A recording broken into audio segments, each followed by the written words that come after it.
Hello everyone. Radhe Radhe. तो आप सभी का मैं स्वागत करती हूँ रेकी के इस अनोखी दुनिया में, जहाँ आप पाएंगे आपके अंदर कितनी असीमित शक्तियाँ हैं, जिससे कि आप अपने जीवन की हर कठिनाई को, हर प्रॉब्लम को कुछ ही दिनों में सॉल्व कर सकते हैं। अगर आपने कोई ऐसे सपने देखे हो जिसे वर्तमान में पूरा करना असंभव हो, बट परंतु ये आपके सारे सपने पूरे हो सकते हैं रेकी के जरिए।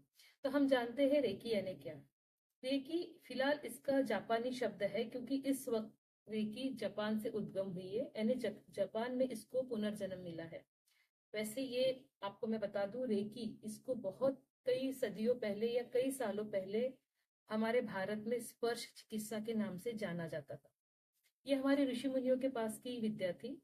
और इसको उस टाइम यानी कई सदियों पहले, जब राजा महाराजाओं का जमाना था, जब ऋषि मुनि हुआ करते थे, तब इस विद्या को स्पर्श चिकित्सा कहते थे। पर इसको जागृत करना बहुत मुश्किल हुआ करता था, क्योंकि इसकी साधना के लिए एक जीवन का बहुत बड़ा समय, एक कालावधि निकल जाया करती थी। और रेकी उस वक्त साधक के शरीर में फुल फोर्स से आया करती थी। कभी कभी साधक को इतनी ऊर्जा संभालना मुश्किल भी हो जाया करता था। उस वक्त के ऋषि मुनि बहुत ज्यादा गुस्से में रहा करते थे, क्योंकि इतनी ऊर्जा संभालना मुश्किल हो जाया करता था। और उस टाइम में रेकी से ये भी उनको एक शक्ति मिल जाया करती थी कि अगर वो कुछ कह दे तो तुरंत ही वो फलीभूत भी होता था। इसको वाक सिद्धि कहते हैं, जो धीरे धीरे हम सभी में आ जाती है।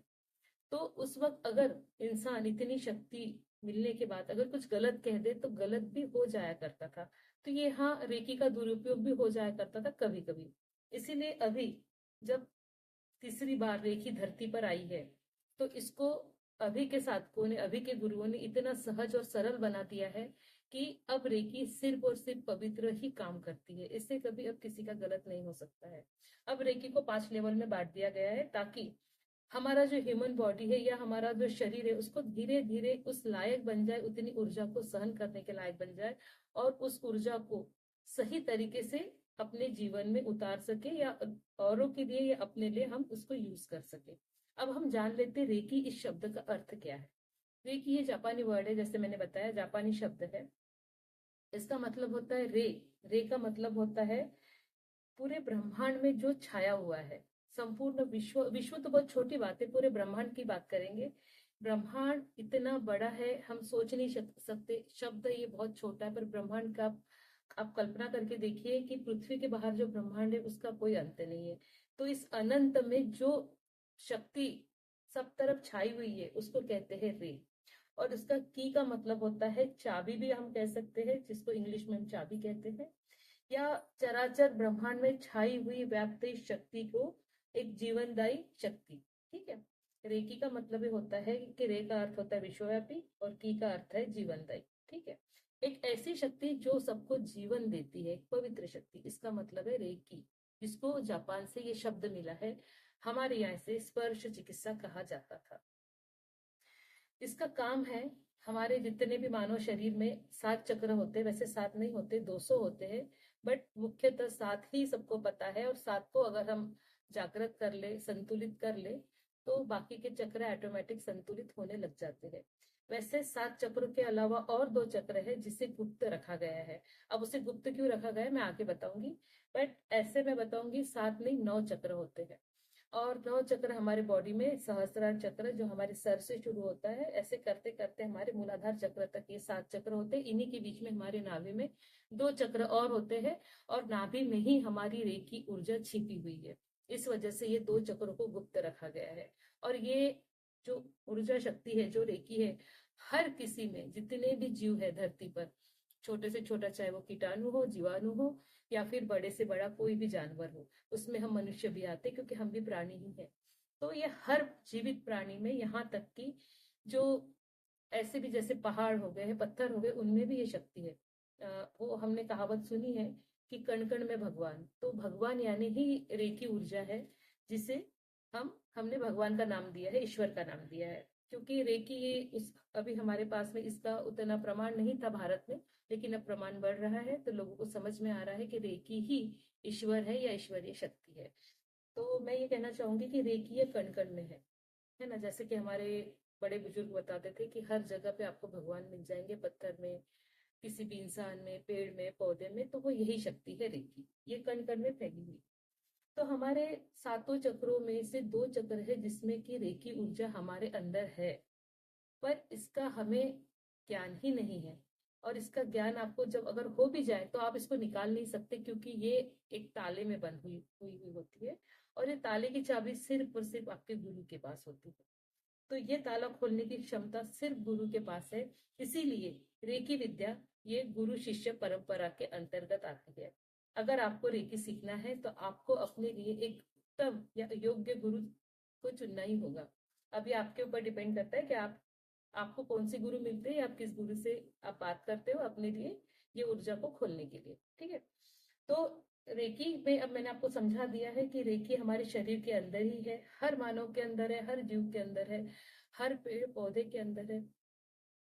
इस दुनिया में या ब्रह्मांड में जो भी चीजें है, जड़ मूल जो भी है, उन सब में रेकी है, पर ताले में बंद है। और इसको खोलने के लिए आपको गुरु की जरूरत पड़ेगी। यहाँ तक मुझे लगता है आपको समझ में आ गया है। रेकी के अभ्यास के लिए 5 सीढ़ियां बनाई गई है, क्योंकि ये एक प्रचंड ऊर्जा है। अगर ये एक साथ हमारे शरीर में आ जाए तो संभालने में थोड़ी तकलीफ हो जाया करती है। और हमको रेकी जैसे हम अपने शरीर में ऊर्जान्वित करते हैं, उससे ताले से निकालते हैं, तो हमको हमारे शरीर को भी उस लायक बनाना पड़ता है कि उतनी ऊर्जा का वहन हम ठीक ढंग से कर सके। तो प्रथमा इसमें पहली इसकी सीढ़ी है, जिसे हम लेवल 1 कहते हैं। तो इसमें क्या होता है कि आपका अभ्यास आरंभ होता है। आप जब लेवल 1 हम आपको सिखाते हैं, तो किसी भी प्रमाणित रेकी शिक्षक से आपको ये रेकी शिक्षा लेनी चाहिए। और उसके बाद में आपको खुद का सबसे पहले आपको अपने 24 पॉइंट्स होते हैं हमारे शरीर के अंदर, हमें उनको चार्ज करने पड़ते हैं। जैसे जैसे हम अपने अंदर के 24 पॉइंट को चार्ज करते हैं, हमारा शरीर बिल्कुल सबल होते जाता है, हमारे 7 चक्र होने लगते हैं, और हम इसके बाद की सेकेंड लेवल को सीखने के लायक बन जाते हैं। ठीक है। अब जब हम लेवल 2 सीखते हैं, जब हम डिग्री 2 करते हैं, तो उसके बाद हमें 21 डेज की फिर से साधना करनी पड़ती है। फिर से हमें हमारे बॉडी पार्ट्स को एक्टिव करना पड़ता है, उन्हें चार्ज करना पड़ता है, ताकि हमारा शरीर पहले से और मजबूत हो जाए, ताकि हम लेवल 3 सीख सके। हर लेवल सीखने के बाद हमको 21 डेज की साधना करनी ही करनी है, मेडिटेशन करना ही करना है। उसके अलावा रेकी सीखने का कोई मतलब नहीं होता है। जैसे हमको एक फोन को चार्ज करने के लिए चार्जिंग पे थोड़ी देर के लिए लगाना ही पड़ता है, वैसे एक बार एक लेवल सीखने के बाद हमें दूसरा लेवल सीखने के लिए 21 डेज यानी 21 दिन की मेडिटेशन वाली साधना करनी ही पड़ती है। हमारे शरीर के जो 24 पॉइंट्स है उनको चार्ज करना ही पड़ता है, तभी जाकर कहीं आप इस रेकी की विद्या को आसानी से सीख सकते हैं, अपने लिए और लोगों के लिए भी। जब हम रेकी 2 सीखते हैं, तो आपको 3 शक्तिशाली सिंबल्स दिए जाते हैं। ये सिंबल्स कुछ सूत्रों के साथ होते हैं, इनकी आपको प्रैक्टिस करनी होती है। ये सिंबल बहुत पवित्र और बहुत ही ज्यादा पावरफुल होते हैं। इस सिंबल के जरिए आप किसी की कैसी भी हीलिंग कर सकते हैं। आगे वाले को कोई भी प्रॉब्लम हो, वो सारे हम इसमें सॉल्व कर सकते हैं। लेकिन जैसे बीमारी बड़ी हो तो हमें उसका कोर्स करना पड़ता है। डॉक्टर एक दिन की दवा देके आपको ये नहीं कहता कि आप घर चले जाओ ठीक हो जाओगे। वैसे ही हमको अपने पेशेंट की या हमारे क्लाइंट की कम से कम 3 दिन, 5 दिन, 7 दिन, 21 दिन यानी 11 दिन, 21 दिन ऐसी हमें उनको हीलिंग देते रहना पड़ता है। तब ये सिंबल हमारे बहुत काम आते हैं। हम इन सिंबल के जरिए उनकी हीलिंग करते हैं। यहाँ एक बात मैं बता दूं कि लेवल 1 में हम सिर्फ और सिर्फ हमारी हीलिंग करते हैं, स्वयं की हीलिंग करते हैं, खुद को चार्ज करते हैं। इसको हम स्पर्श के द्वारा करते हैं। हाथ लगाकर हमको खुद को चार्ज करना पड़ता है, और हाथ लगाकर अगर हमको किसी और को देना है लेवल 1 में, तो हमको हाथ लगाकर यानी स्पर्श करके ही पेशेंट को भी हीलिंग करनी होती है। वैसे हम लेवल 1 में पेशेंट को हीलिंग करने की अथॉरिटी या परमिशन नहीं देते, क्योंकि खुद पहले चार्ज हो जाइए, खुद ठीक हो जाइए, फिर दूसरों को दीजिए। लेवल 1 में हम आपको बोलते हैं खुद के साथ साथ आप लोगों को भी हीलिंग कर सकते हैं। लेकिन अब हम आपसे कहते हैं कि आप थोड़ा दूर रह के उनकी हीलिंग कीजिए। किसी की भी बॉडी से कम 2 से 3 इंच की दूरी पे अपना हाथ रखकर हीलिंग कीजिए, क्योंकि अब आपके अंदर बहुत पावर आ चुकी है। पहले लेवल से आपके अंदर अब 4 गुना पावर आ चुकी है, जिसकी वजह से आपका हाथ अब पेशेंट को लगाने की जरूरत नहीं है। जब हम तीसरा लेवल सीखते हैं, एक बात और बताऊंगी कि लेवल 2 में आप डिस्टेंस हीलिंग कर सकते हैं। ठीक है। डिस्टेंस हीलिंग करने के लिए हमें थोड़ी सी प्रिपरेशन की जरूरत होती है। हमें हमारा जो पेशेंट या क्लाइंट है, हमें उनकी फोटो चाहिए होती है करंट, जो 1 महीने के अंदर की फोटो हो, उनका नाम चाहिए होता है, उनका एड्रेस और उनका डेट ऑफ बर्थ चाहिए होता है। और फिर हम उनको डिस्टेंस हीलिंग करते हैं, और हीलिंग करने का भी टाइम निश्चित होना चाहिए।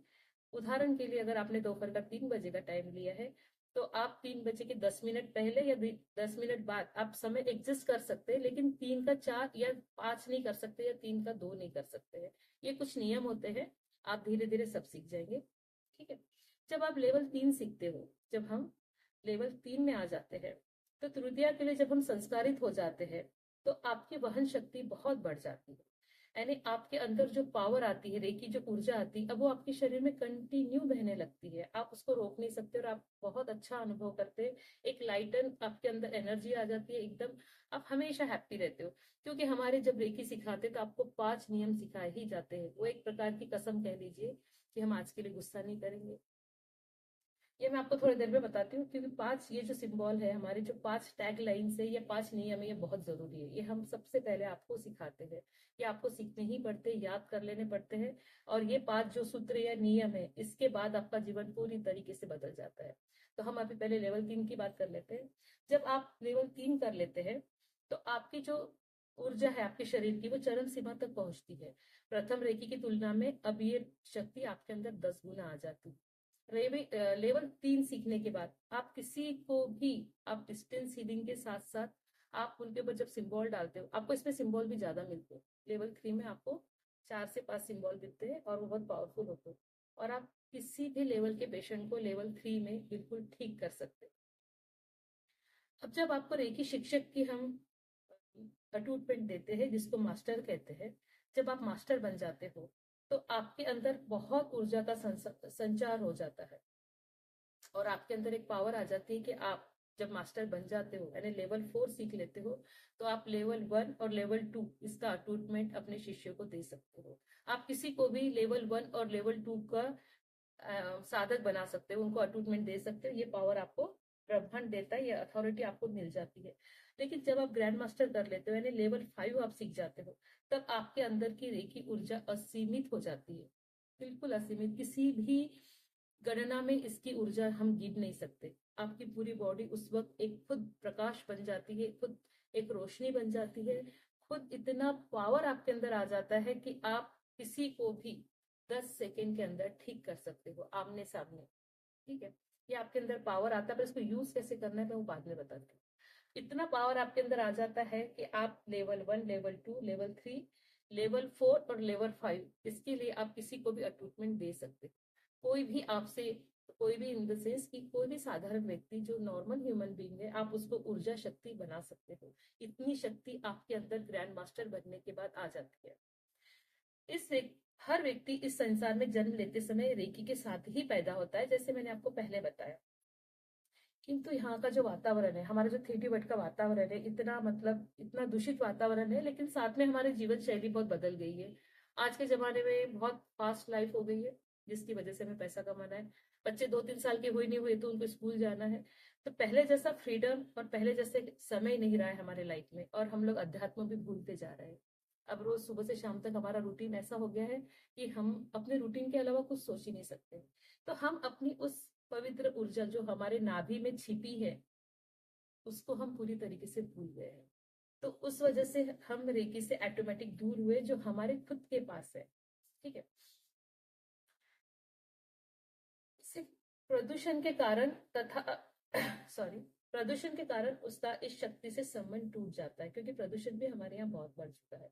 रेकी शिक्षक द्वारा संस्कारित होते ही यह टूटा हुआ संबंध फिर से जुड़ जाता है। जैसे ही आपके गुरु आपको आपके अंदर की वो जो रेकी ऊर्जा को संचारित करते हैं, उसे उस ताले को खोला जाता है, आप फुल टू पावर में आ जाते हैं, आप फिर से एक रेकी शक्ति बन जाते हैं, और आपका जीवन बदल जाता है। यह बहुत ही सरल उपचार पद्धति है। रेकी उपचार शारीरिक, मानसिक, आध्यात्मिक तथा भावनिक स्तर पर कार्य करती है। यह मानव को प्रकृति द्वारा, ब्रह्मांड द्वारा दी हुई बहुत बड़ी देन है। ये बहुत बड़ा गिफ्ट है हम सबके अंदर।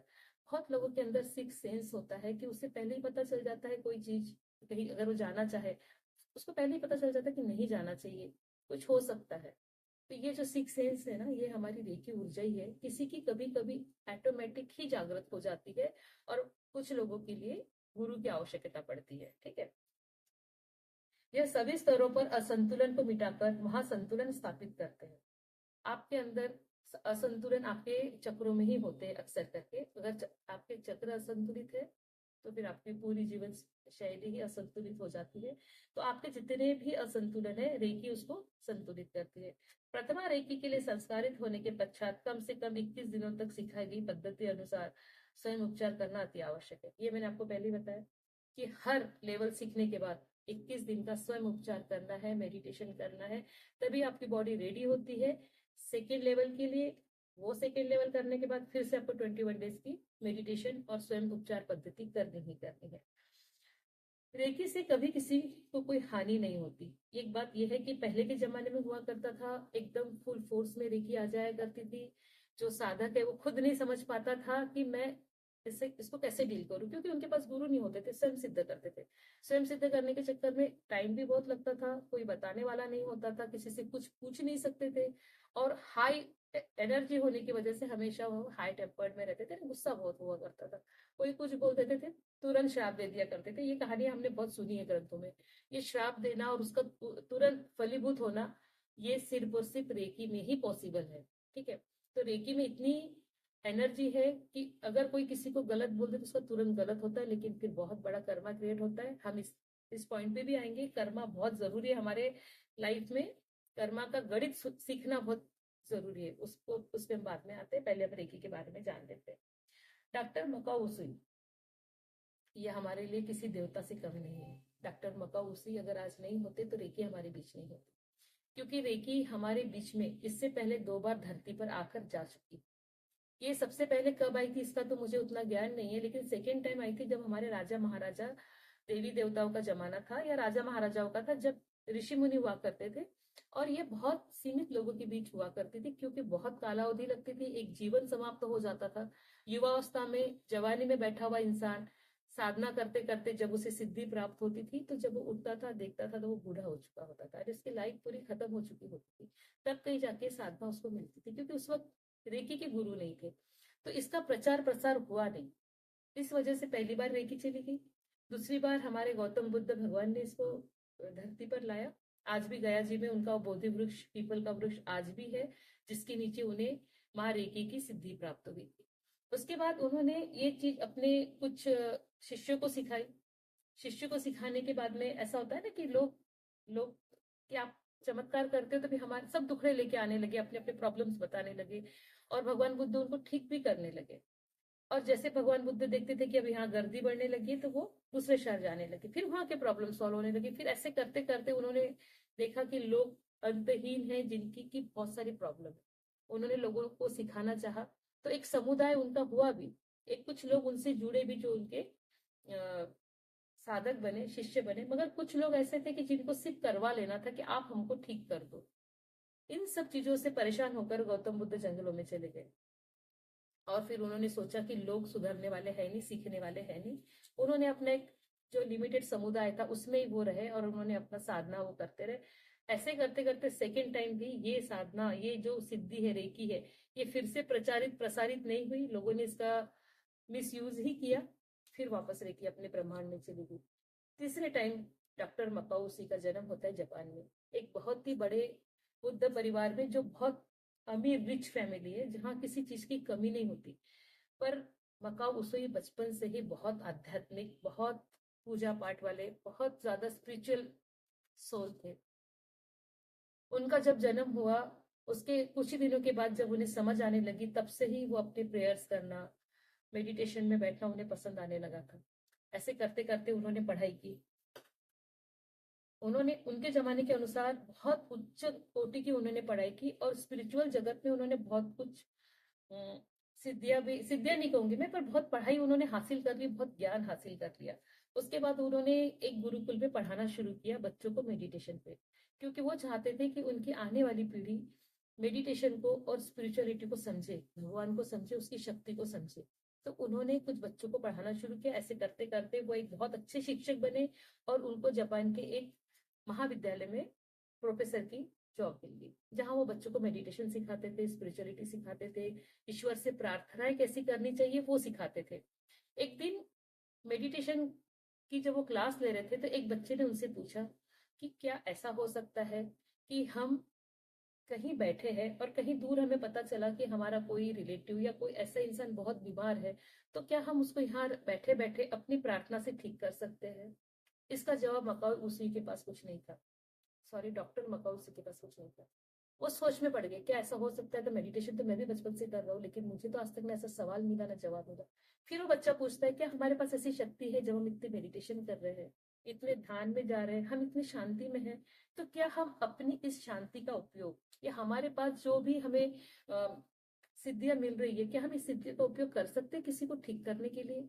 जो हमारे सामने इतने लोग हैं जो इतने परेशान हुआ करते, जो इतनी व्याधियों से भरे पड़े हैं, हमारे परिवार के कुछ लोग हैं जिनको इतनी तकलीफें हैं, तो क्या हम अपनी प्रार्थना से या अपने हाथों से कुछ ऐसा कर सकते हैं कि उन्हें छू ले और वो ठीक हो जाए, या हम बोल दें कि वो ठीक हो और वो ठीक हो जाए? ये सवाल मकाऊ उसुई के लिए बहुत ज्यादा चैलेंजिंग था, क्योंकि वो प्रोफेसर थे और उनका कर्तव्य था अपने बच्चों को हर चीज का जवाब देना। और ये सवाल भी उनके अंतर मन तक इतना चले गया था कि इतना सब करके, इतना अध्यात्म करके, क्या सच में हम ये नहीं कर सकते कि हम किसी को ठीक कर दे, सिर्फ अपने शब्दों से या अपने अफर्मेशन से, या किसी को हाथ लगाकर, या सिर्फ ब्रह्मांड से ये कह के कि इसको ठीक कर दो? ये भी तो होता होगा जब हम इतना कुछ कर रहे हैं। ये सवाल का जवाब ढूंढने के लिए बहुत बेचैन हो गए थे डॉक्टर मकाउसुई, और उन्होंने अपने पद से त्याग पत्र दे दिया। अब इस सवाल के जवाब के लिए उन्होंने पहले तो जापान में उनके जितने भी आध्यात्मिक ग्रंथ थे सारे पढ़ डाले, कहीं जवाब नहीं मिला। पूरे देश घूम लिए, चीन, जितने जितने भी उनको देश लगे कि जहां जहां अध्यात्म है, वहां के पूरे देश घूम लिए, सारे ग्रंथ पढ़ डाले, उनका काफी समय इसमें चले गया, बट उनको उसको जवाब नहीं मिला। जब उनको किसी ने बताया कि आप भारत जाइए, कई सालों पहले यहाँ गौतम बुद्ध हुआ करते थे और उनके पास कुछ ऐसी शक्तियां थी जिससे वो कि लोगों का उपचार किया करते थे। और जब उन्हें ये पता चला, वो भारत आए और उन्होंने गौतम बुद्ध की जहां पर भी जो भी किताबें उनको पता चली कि यहाँ यहाँ है, वो वहां जाकर उन्होंने उसमें ढूंढा, वो ग्रंथ उनको मिले, वो उनके शिलालेख उनको यहाँ मिले, कुछ उनकी चीजें उनको यहाँ मिली, जिससे कि उनका बहुत ज्यादा, उनको इस बात से उनको मार्गदर्शन मिला कि ये चीज होती है, हाँ ये चीज होती है, और इसकी अगर सिद्धियां प्राप्त की जाए या इसकी अच्छे से साधना की जाए तो हमको ये सिद्धि मिल सकती। फिर क्या था, डॉक्टर मकाउसुई ने सारा अध्ययन किया, यहाँ रहकर उन्होंने सारी किताबें पढ़ डाली, जो जो उनको ज्ञान चाहिए था वो सारा ज्ञान उन्होंने अर्जित किया और अपने देश वापस लौट गए। अपने देश में जाकर उन्होंने बहुत ही शांत जगह चुनी, इसके लिए वो जंगल चले गए। जंगल पे उन्होंने एक गुफा चुनी और वहां जाकर उन्होंने 21 दिन की साधना की। इसमें भी उन्होंने थोड़ा सा दिमाग ऐसे यूज किया कि उन्होंने 21 पत्थर रख लिए थे अपने पास, छोटे छोटे कंकड़ रख लिए थे, और बिना कुछ खाए पिए, पहले के जमाने में रेकी की सिद्धि वाली साधना बहुत कठिन हुआ करती थी, उपवास करना पड़ता था, तो उन्होंने 21 दिन का उपवास रखा। रोज सुबह वो अपनी साधना करने बैठते, पूरे 24 घंटे बस 5 या 2 मिनट के लिए वो आंखें खोलते, 1 मिनट के लिए आंख खोलते, वो एक कंकड़ फेंकते, फिर से साधना करने बैठ जाते। ऐसे उन्होंने 21 दिन की साधना की, और जिस दिन उन्होंने लास्ट 21, जो 21वां कंकड़ था वो फेंका, और उन्होंने देखा कुछ नहीं हुआ है, चुपचाप बैठ गए, आंखें खोल के आसमान की तरफ देखने लगे कि कुछ नहीं हुआ है, मैंने इतनी साधना की, मैंने इतना बड़ा, कुछ नहीं हुआ है, मैं, मतलब उनको 1 मिनट के लिए ऐसा लगा, वो स्तब्ध रह गए। और उनकी आंखें खुली की खुली थी, उन्होंने देखा कि आसमान से कोई तेज, एक पावरफुल, उसको मैं रे कहूंगी, किरण, एक बहुत तेज किरण थर्ड आई में उनके आकर इंसर्ट हो गई। थोड़ी देर के लिए समझ ही नहीं पाए कि उनको उनके साथ क्या हुआ है, क्योंकि उन्होंने रेकी को लेवल में नहीं सीखा था। उन्होंने 21 डेज की जो साधना की थी तो अफर्मेशन यही डाला था कि मुझे ये साधना सीखनी है, उनकी जो अफर्मेशन थी वो अलग थी, उसके अकॉर्डिंग उनको फुल फोर्स में रेकी मिल गई, क्योंकि वो बचपन से आध्यात्मिक थे और बचपन से मेडिटेशन करते थे, तो उनकी बॉडी उतनी ताकत सहन करने की क्षमता रखती थी। 21 दिन के उपवास में वो कमजोर हो गए थे, पर उनके शरीर के अंदर की जो उनकी इंद्रिया थी, जो उनके चक्र थे, पूरी तरीके से बैलेंस और हील थे। उतनी शक्ति प्राप्त होने के बावजूद भी उनको कुछ नहीं हुआ। वो खड़े हुए, उन्हें बहुत जोर से प्यास लगी थी, उन्होंने देखा उनके आसपास कुछ भी नहीं था, उन्होंने आसमान की तरफ अपना सर किया और कहा कि मुझे पानी चाहिए। आप यकीन मानिए, ये हमारे ग्रंथों में, हमारे बुक में लिखा है, हमारे गुरुजी ने सिखाया है, वही मैं आपको बता रही हूँ। तुरंत बरसात होने लगी और वो बरसात उतनी हुई कि उनके आसपास पानी जम जाए। उन्होंने वहां से जमा हुआ पानी पिया और उतरते हुए, यानी वो बाहर ऊपर जंगल पहाड़ी पे गए हुए थे साधना करने, तो वहां से उतरने लगे मैदानों की तरफ, के नीचे गांव गांव था, वहां जाने के लिए वो चल रहे थे। लेकिन वो उनके हिसाब से चल रहे थे, देखने वालों को वो दौड़ते नजर आए। उनमें इतनी पावर आ गई थी कि उनको लग रहा था कि मैं चल रहा हूँ, लेकिन एक्चुअल में वो दौड़ रहे थे बहुत तेजी से। कुछ दूरी पे या गांव के पास पास आने के बाद उनको बहुत जोर से ठोकर लगती है एक पत्थर के, और वो गिर पड़ते हैं। तब भी उनको कोई यानी सेंस नहीं लगता ऐसे कि मैं गिरा या कुछ। लेकिन उनको अचानक से पाँव में कुछ गीला सा महसूस होता है, तो देखते कि पाँव के अंगूठे में खून बह रहा है, जख्म लग गई। वो बैठ जाते हैं कि भी मुझे दर्द तो नहीं हुआ, इतना जख्म लग गया है, इतनी चोट आ गई है, इतना खून बह रहा है। वो दोनों हाथ से अपने अंगूठा पकड़ के बैठ जाते हैं और देखते हैं कि अगले 2 मिनट के अंदर उनका जख्म 80%, 80 नहीं सॉरी, 50% सुधर गया है और खून का बहना बिल्कुल बंद हो गया है। ये कोई कहानी नहीं है, ये एक्चुअल में हुआ है और ये किताबों में लिखा हुआ है। तुरंत उन्होंने जब देखा कि उनके हाथ में इतनी पावर आ गई है कि वो किसी का भी जख्म 50 से 80% ठीक कर सकते हैं, खून रोक सकते हैं, उनकी खुशी का ठिकाना नहीं रहा। उन्हें तब पता चला कि जिस चीज के लिए उन्होंने साधना की थी वो शक्ति अब उन्हें मिल गई है। वो नीचे उतरे, एक होटल, अब उस जमाने में होटल थे, ये जो भी कुछ था, वो वहां गए और उन्होंने वहां खाना मांगा। 21 दिन का भूखा इंसान जब खाना खाता है तो उसे लिक्विड दिया जाता है, लेकिन उन्हें पूरा खाना खाया। अब वो तो इतनी ऊर्जा लेके घूम रहे थे, उनको तो कुछ होने वाला वैसे भी नहीं था। उतना खाना खाकर उन्होंने जब उस होटल वाले से कहा कि मेरे पास तुमको देने के लिए कुछ नहीं है, मैंने खाना खा लिया है, अब बताओ मैं तुम्हें क्या दूं। तो उसने इतना ही कहा कि आप मुझे ब्लेसिंग्स दे दीजिए। उस होटल वाले ने कहा कि आप मुझे ब्लेसिंग्स दे दीजिए, मुझे नहीं चाहिए पैसे। तब मक्का उसुई ने उनके लिए अफर्मेशन की। आप यकीन मानिए, अफर्मेशन करने के कुछ ही दिनों के बाद में उनका होटल बहुत चलने लगा। ये हमारे बुक्स में लिखा हुआ है। उसके बाद मक्का उसी जब अपने गुरुकुल में वापस आए और उन्होंने अपनी इस साधना के बारे में बच्चों को बताया और अपने कुछ बच्चों को संस्कारित किया। उन्होंने अपना एक संगठन, एक ग्रुप बनाया। उसके बाद वो निकल गए मानव सेवा करने, क्योंकि उनको लगा ये हमको समाज, ये जो ब्रह्मांड से शक्ति मिली है तो इसका मुझे समाज में ये सेवा करनी चाहिए, मानव सेवा करनी चाहिए। बहुत अच्छा विचार था। जब वो मानव सेवा करने निकले तो सबसे पहले गए वो अपने शहर के बेगर्स हाउस में, यानी भिखारियों का जो एक मोहल्ला होता है, वहां गए। वहां उन्होंने देखा बहुत गरीब लोग, बीमार लोग, लाचार लोग वहां है, और वो रोज सुबह निकल जाते भीख मांगने के लिए। आध्यात्मिक होने की वजह से डॉक्टर मकाऊ उसी का दिल बहुत उनको देख के द्रवित हुआ और उन्होंने उनकी मदद करने के लिए विचार किया। इसके बाद में उन्होंने उनकी मदद की, उनका उनके ऊपर रेकी उपचार किया और उनको बिल्कुल बिल्कुल बिल्कुल ठीक कर दिया। पूरे बेगर्स जितने भी भिखारी थे सबको ठीक किया उन्होंने, शारीरिक मानसिक रूप से, क्योंकि रेकी ये आपके मानसिक विकारों को भी ठीक करता है, आध्यात्मिक भी करता है और शारीरिक रूप से भी ठीक करता है। उन सबको ठीक किया और वो वहां से निकल गए। उनको कुछ नहीं कहा, उन्होंने फ्री में सब किया, उनसे 1 रुपया नहीं लिया। उनको फ्री में ठीक करके वो दूसरे शहर चले गए। 1-2 साल के बाद जब वापस अपने शहर लौटे, वो ऐसी मानव सेवा करते जाने लगे लोगों की। जब वो वापस अपने शहर आए देखने के लिए, तो वो उस बेगर्स हाउस वापस आए, उस मोहल्ले वापस आए ये देखने के लिए कि जिनको मैंने ठीक किया था उनका जीवन आज कितना बदल गया। जब वो वापस आए तो उनके आश्चर्य का ठिकाना नहीं रहा। 80% भिखारी वापस अपने बेगर्स हाउस में आ चुके थे, क्योंकि उनको जो फ्री में सेवा मिली थी, जो फ्री में इतना कुछ मिला था, ठीक हो गए थे, उससे वो आलसी हो गए थे। उनको लगता था हम पहले ही ठीक है, हमको तो बिना मेहनत किए ही हमको लोग दे ही दे रहे थे, अब हम लोग ठीक हो गए थे, हमको काम करना पड़ रहा है। तब मकाऊ उसी को इस बात का ज्ञान हुआ कि रेकी को कभी भी किसी को फ्री में नहीं देना चाहिए, कर्मा बनता है। अब यहाँ से हमारी कर्मों की बात शुरू होगी। उन्होंने उनको फ्री में सिखाया, फ्री में ठीक किया। इसका उपयोग उन्होंने क्या किया, रेकी ये बहुत पवित्र शक्ति है जो संपूर्ण जगत में, संपूर्ण ब्रह्मांड में फैली, उसका अनादर किया। उससे क्या होता है, अगर कोई साधक किसी पे रेकी उपचार करता है और उसका एनर्जी एक्सचेंज नहीं लेता तो कर्मा बनता है। जिस पे उपचार किया उस पे बनता है, उसको तो कई मल्टीपल करके उसको ब्रह्मांड को चुकाना पड़ता है। लेकिन जो हम होते हैं, हम जब करते हैं तो हमारी रेकी शक्ति कम होने लगती है, या ये भी हो सकता है कि आपसे रेकी शक्ति वापस चली जाए। इसीलिए आपको अपनी सारी लाज शर्म को एक तरफ रखकर, अपना ईगो एक तरफ रखकर, आपको अपना एनर्जी एक्सचेंज आगे वाले को बताना ही है। हो सके, अगर आप देखो, एनर्जी एक्सचेंज में सिर्फ पैसा ही नहीं आता, एनर्जी एक्सचेंज में बहुत सी चीजें आती है। आप ब्लेसिंग्स मांग सकते हो।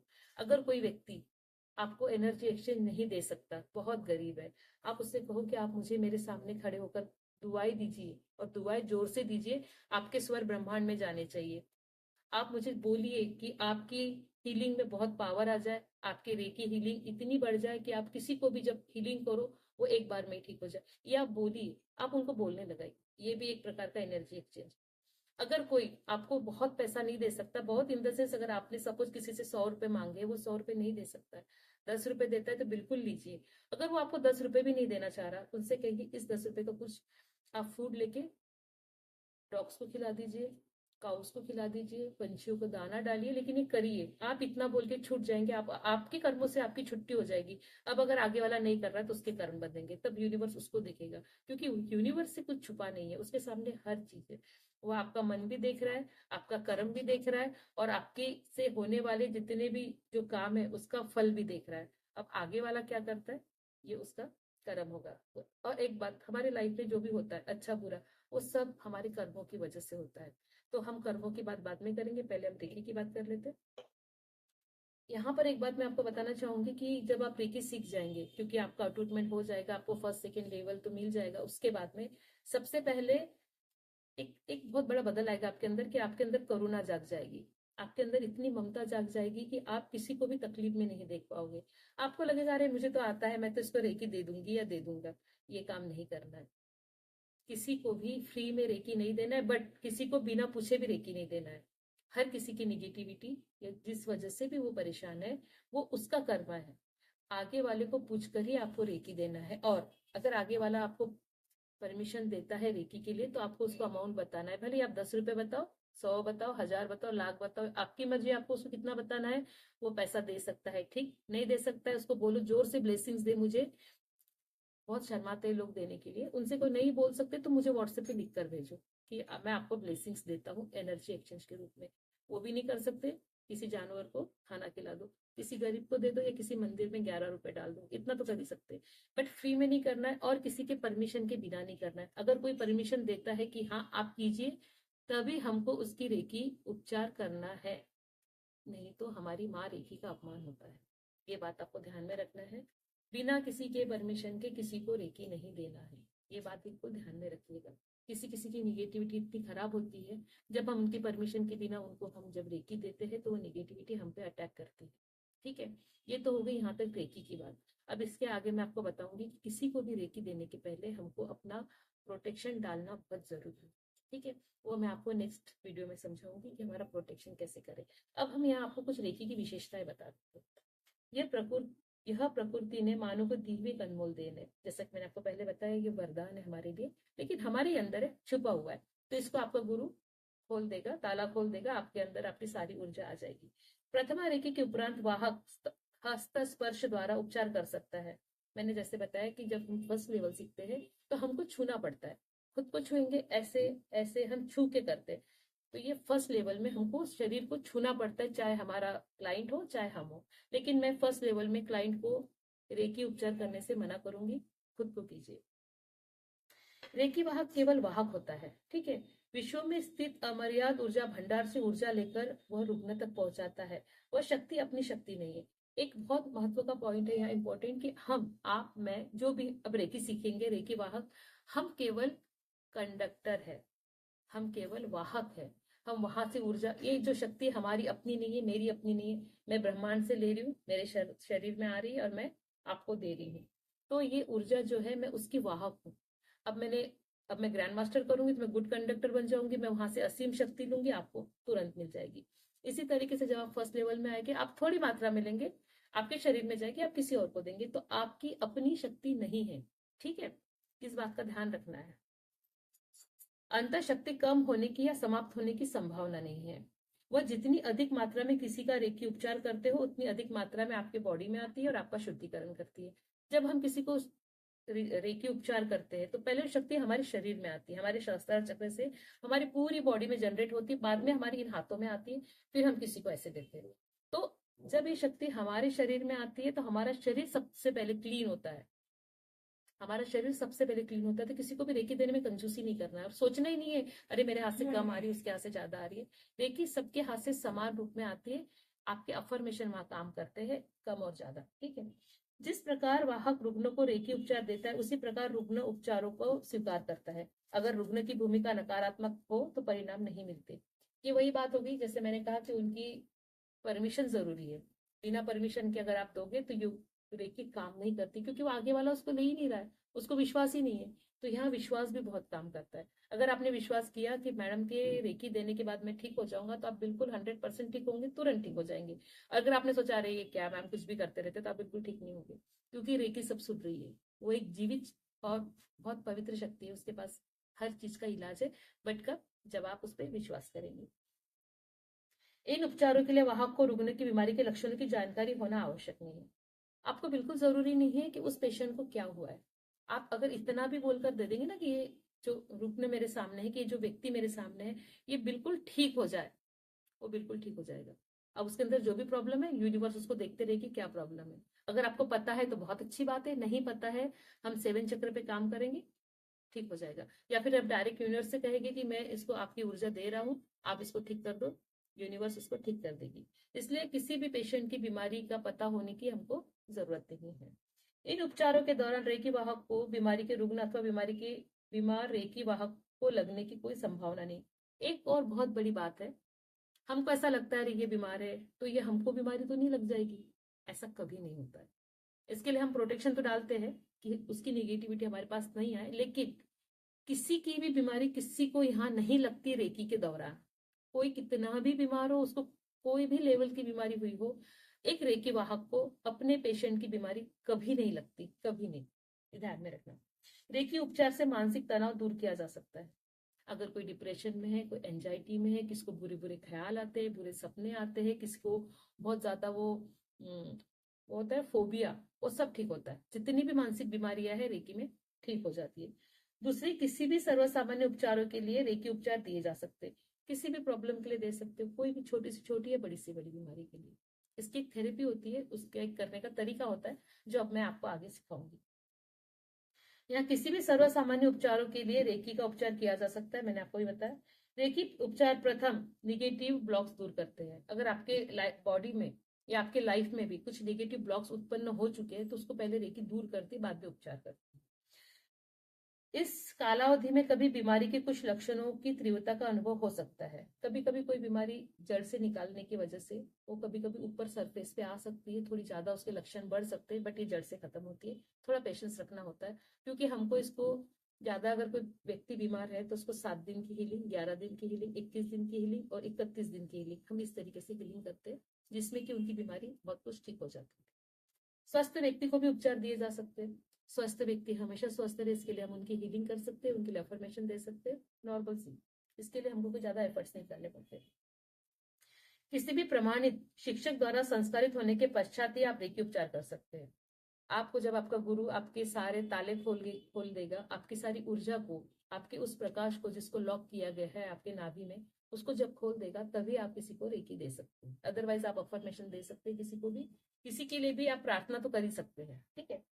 रेकी जन्म दोष को दूर नहीं करती। अब रेकी क्या करती है अब तक वो देखा, पर अब रेकी क्या नहीं करती हमको वो देखना है। जन्म दोष का मतलब, अगर कोई बालक या कोई इंसान जन्म से कोई त्रुटि लेकर आया है, जैसे जन्म से कोई बच्चा हैंडीकैप है या कोई बच्चा मंद बुद्धि है, उसके पास वो चीज भगवान ने दी ही नहीं उसके शरीर में, हम रेकी के द्वारा उसको नहीं ठीक कर सकते। हम मंद बुद्धि बच्चे को एकदम होशियार नहीं कर सकते। कोई हैंडीकैप है, किसी का हाथ ही नहीं है, किसी का पाँव ही नहीं है, या किसी की कोई आंखें ही नहीं है, होता है कि बच्चे बाय बर्थ कुछ चीजें मिस कर जाते, उनके रहती ही नहीं, हम उसको वापस से नहीं ला सकते। किसी का टूटा हुआ हाथ या ऑपरेशन हो जाता है किसी चीज का, या कोई चीज मिस रहती है बॉडी का, हम उसको वापस से उगा नहीं सकते, ठीक है। देखिए, एक बहुत बड़ा सत्य है आप लोगों के लिए, सबके लिए, कि हम मृत्यु को नहीं टाल सकते। अगर कोई मरने वाला है, हम उसकी मृत्यु नहीं टाल सकते, तो हम फिर क्या कर सकते हैं। अगर कोई इंसान बहुत बीमार है तो हम उसकी बीमारी कम कर सकते हैं। उसका दर्द कम कर सकते हैं, उसकी एंजाइटी कम कर सकते हैं, उसको खुशियां दे सकते हैं जब तक वो इंसान जिंदा है। हम उसको एक आनंद से भर सकते, एक सुकून से, एक शांति से भर सकते, उसको मोटिवेट कर सकते। अगर कोई व्याधि हद से बाहर हो गई हो तो वहां रेकी उपचार के लिए पर्याप्त समय नहीं रहता। मैंने कहा कि रेकी करने के लिए हमको समय की जरूरत पड़ती है, जैसे 11 दिन, 21 दिन, 31 दिन। पर कोई बीमारी अगर अपने आखिरी लेवल पे है और हमारे पास अब समय ही नहीं है उसको उतना हीलिंग करने के लिए, और मृत्यु तो अटल है, तो हम उस टाइम पे उनकी वो बीमारी को ठीक नहीं कर सकते, लेकिन हम उनके लाइफ में उतने दिनों के लिए खुशियां ला सकते। ठीक है। शस्त्रक्रिया द्वारा शरीर से निकाला हुआ अवयव फिर से तैयार नहीं किया जा सकता। ये मैंने आपको बताया कि अगर हम कुछ ऑपरेशन के जरिए कुछ निकाल रहे हैं, हम उसको वापस से नहीं ला सकते। ठीक है। ये कुछ पॉइंट्स है जो आप लोगों को पता होने चाहिए। रेकी उपचार करने की इच्छा रखने वाले हर व्यक्ति को रेकी वाहक बनना आवश्यक है। अगर आप चाहते हैं रेकी आपके साथ हो तो आपको रेकी वाहक बनना पड़ेगा। आपको उसकी दीक्षा, जिसे हम अटूटमेंट कहते हैं, वो लेना पड़ेगा। हो सके तो रेकी उपचारों के लिए स्वतंत्र जगह निश्चित कीजिए। विशेष वातावरण की निर्मित होने से उपचारों का परिणाम शीघ्र प्राप्त होता है। अगर आप रेकी वाहक है और आप चाहते हो कि आप किसी की हीलिंग करें तो इसके लिए आपको थोड़ी अलग जगह बनानी पड़ेगी। हस्त स्पर्श हल्का होना चाहिए। अब जब आप किसी की हीलिंग करेंगे तो आपका हस्त स्पर्श हल्का होना चाहिए। ये लेवल और लेवल 2 के लिए है। लेवल 1 में तो हम हाथ किसी के भी मतलब हाथ से स्पर्श करके हम चिकित्सा देते हैं। लेवल 2 में हम थोड़ा डिस्टेंस में रख के देते हैं। तो वो बिल्कुल हल्का होना चाहिए। अगर किसी को कहीं दर्द है तो उसको हमारे हस्त स्पर्श से तकलीफ नहीं होनी चाहिए। उपचार कालावधि में पुरानी दबी हुई बीमारियां फिर से अपने लक्षण दिखाने लगती है। किसी को बंद आंखों के सामने कुछ दृश्य दिखाने लगते हैं, और पर ये अच्छा लक्षण है, क्योंकि जो दबी हुई बीमारियां होती है ना, वो दब जाती, पता नहीं चलती, पर अंदर के अंदर परेशान करते रहती है। तो इसमें कोई दिक्कत की बात नहीं है। कभी कभी जब हम किसी अपने पेशेंट को उपचार करते हैं तो वो सो जाता है गहरी नींद में, वो भी ठीक है, क्योंकि उसकी बॉडी रिलैक्स हो चुकी होती है, तो इसमें कोई परेशानी वाली बात नहीं। जब हम किसी को उपचार देते हैं तो कोई कभी कभी रोने भी लग जाते हैं। उनके अंदर के निकला दबा हुआ वो सारा निगेटिव, जितनी भी उनकी वो सारी निगेटिविटी होती है ना, आंखों से बहने लगती है। अच्छा साइन है, ये बहुत अच्छा साइन है। अखंडित रेकी उपचारों से मन में थोड़ा सा हल्का हो जाता है। उन्नति के मार्ग की स्थित बाधाएं दूर हो जाती है। इसमें कभी खांसी, हल्का बुखार, गले में खिचखिच ऐसी कुछ तकलीफें हो सकती है। अगर आप किसी, जैसे आप किसी को उपचार करेंगे या रेकी सीखते टाइम भी ऐसा होता है कि गले में खराश होने लगती है, और ये अच्छे साइन है, ये होना चाहिए। इसका मतलब है कि आपके ऊपर रेकी काम कर रही है। तो मुझे लगता है आपको रेकी के बारे में इतनी जानकारी पर्याप्त होगी। और अगर कुछ सवाल आपके फिर भी बाकी है तो आप मुझसे सवाल कर सकते हो पर्सनल में। ठीक। तो आज के लिए इतना ही। मिलते हैं हम नेक्स्ट वीडियो में। Thank you.